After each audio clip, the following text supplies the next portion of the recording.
नमस्कार, मैं हूं विजयश्री और स्वागत है आपका सियासत नगरी में। दिल्ली विधानसभा चुनावों में कांग्रेस और आप की हार के बाद अब राजनीतिक बयानों का सिलसिला तेज हो गया है। केंद्रीय मंत्री अनुराग ठाकुर ने संसद में इस हार को लेकर कड़ा तंज कसा। ठाकुर ने कहा कि दिल्ली में कांग्रेस और आप दोनों की हार उनके खोखले वादों और नीतियों का परिणाम है। साथ ही उन्होंने राहुल गांधी और आप को लेकर कई तीखे बयान दिए। माननीय सभापति जी, सन 2014 के लोकसभा चुनाव दिल्ली की जनता ने कांग्रेस को कितनी सीटें दी? 2015 के विधानसभा में कांग्रेस को कितनी सीटें दी? 2019 के लोकसभा में कितनी सीटें दी? 2020 के विधानसभा में कितनी सीटें दी? 2024 के लोकसभा में कितनी सीटें दी? 2025 के विधानसभा में कितनी सीटें दी? अगर ये जीरो का रिकॉर्ड बनाने का काम किसी ने किया है तो राहुल जी के नेतृत्व में कांग्रेस पार्टी ने किया है। ये दिल्ली वालों ने तो कांग्रेस को बड़ा जीरो दे दिया, अब बंगाल में भी तृणमूल का जीरो होने वाला है। जो लूट और भ्रष्टाचार चारों ओर फैला था, आज उनको बाहर का रास्ता दिखाया है। दिल्ली में कमल का फूल खिलाया था।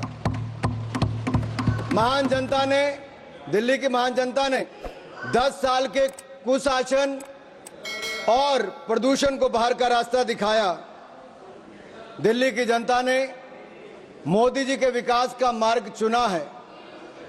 आज मैं ये कह सकता हूं, आज अंधेरा छटा है, आपदा का बादल फटा है, दिल्ली के सौभाग्य का सूर्योदय हुआ है, क्योंकि दिल्ली में कमल खिला है, दिल्ली में कमल खिला है।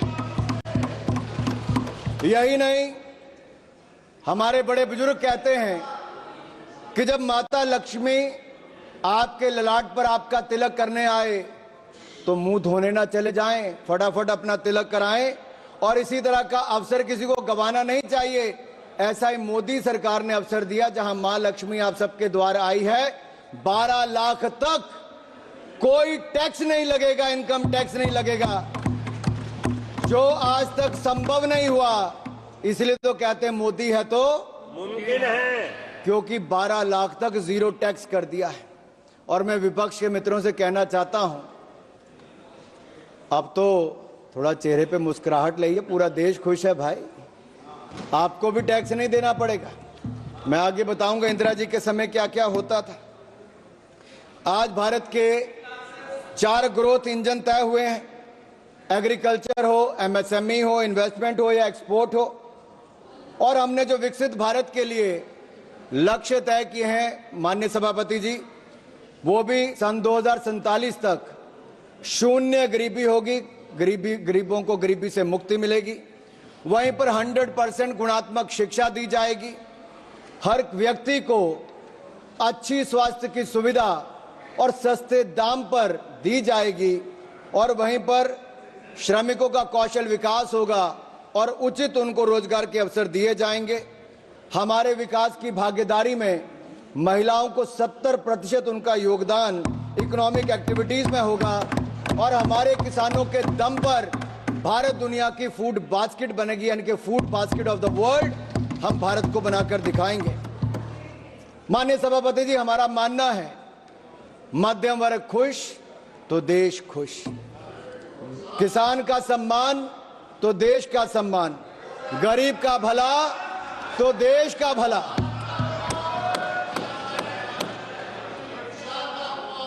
लोग सुनना ही नहीं चाहते सर। सभापति जी, अगर मैंने देश के सम्मान की बात की, गरीब के कल्याण की बात की, मध्यम वर्ग के खुशी की बात की, तो इनको दर्द क्यों हुआ है? क्योंकि 60 वर्षों तक आपने दर्द दर्द और दर्द ही दिया है, और हमने दर्द से मुक्ति दिलाने का काम किया। और वो मोदी जी ने दी मध्यम वर्ग को राहत, तो विपक्ष को हुई आहत। और इनका दर्द दिखाता है, ना इनको मध्यम वर्ग से मतलब है, ना ही गरीब से। और इनका तो वही घिसा पिटा पुराना टेप रिकॉर्ड चल रहा है, कुछ नया तो है ही नहीं, नई सोच नहीं, कुछ नया कहने के लिए नहीं। महोदय,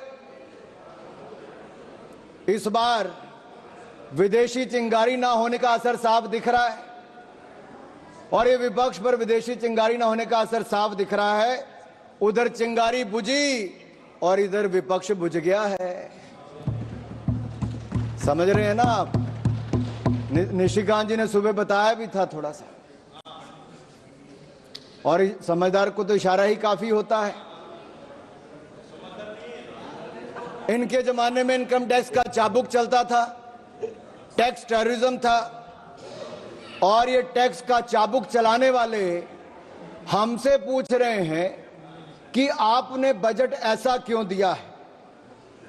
और राहुल गांधी जी क्या कहते हैं?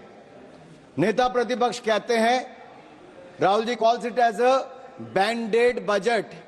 अरे आप लोग घाव देते रहे, हम घाव भरते रहे। Late me say this is not a bandage budget, this is a booster budget, this is a booster budget, this is a booster shot. और जो कहते हैं कि पैराडाइम शिफ्ट की बात करते हैं, माननीय सभापति जी, मैं कहना चाहता हूं पैराडाइम शिफ्ट तो आया है। यूपीए के समय स्कैम भारत था, आपके समय 2G स्कैम हो, कॉमनवेल्थ गेम स्कैम हो, अंतरिक्ष देवास स्कैम हो, कोल स्कैम हो, अगस्ता वेस्टलैंड स्कैम हो, स्कैम पर स्कैम था। और ये स्कैम भारत से आज सक्षम भारत की ओर कोई लेकर आया है तो नरेंद्र मोदी जी लेकर आए हैं। आज हम बात करते हैं एस्पिरेशनल इंडिया की, स्टार्टअप इंडिया की, विकसित इंडिया की, खेलो इंडिया की। अभी दयानिधि मारन जी खेलो इंडिया की बात कर रहे थे, वो अपने राज्य के खेल मंत्री की बात तो की, ये नहीं बताया कि मोदी जी ने खेलो इंडिया दिया था और तमिलनाडु में कराने का निर्णय हमने लिया था। उस समय मैं ही खेल मंत्री था, मोदी ने लिया था। And let me say this to each and everyone, aspirational India will not sit until we make India विकसित। और ये विकसित भारत हम बनाकर रहेंगे। हमारी एक नहीं अनेक योजनाएं उसी दिशा में है। कांग्रेस के समय जब बजट था तो एक फैमिली के वेलफेयर के लिए था। आज मोदी सरकार का बजट नेशनल वेलफेयर के लिए, नेशनल वेलफेयर के लिए। इनके लिए परिवार प्राथमिकता थी, हमारे लिए देश प्राथमिकता है। और इसीलिए आज लगातार हम लोग आगे बढ़ रहे हैं। मुझे पता है आप लोग मिडिल क्लास के नाम पे, आपके चेहरे पे दर्द क्यों दिखा। ये दर्द जो झलका है ना साहब इनका, इनके लिए मिडिल क्लास के वर्ग, टैक्स पेयर, इनकी तिजोरी भरने वाला था। टैक्स तो मिडिल क्लास देता था, घोटालों में कांग्रेसी पैसा खा जाते थे, एक के बाद दूसरा स्कैम करके दिखाते थे। इन लोगों के लिए मिडिल क्लास इनकी तिजोरी भरने वाला है। हमारे लिए मोदी जी के लिए मिडिल क्लास ग्रोथ पार्टनर है, देश के विकास का भागीदार है। इनके समय टैक्स टेररिज्म था, टैक्स कलेक्शन, उस पर प्रेशर बनाया जाता था। हमारे समय टैक्स में राहत दी जाती है और साथ ही साथ टैक्स कलेक्शन बढ़ाकर भी दिया जाता है। One nation one tax. GST लाने का किसी में दम था तो प्रधानमंत्री नरेंद्र मोदी जी लेकर आए।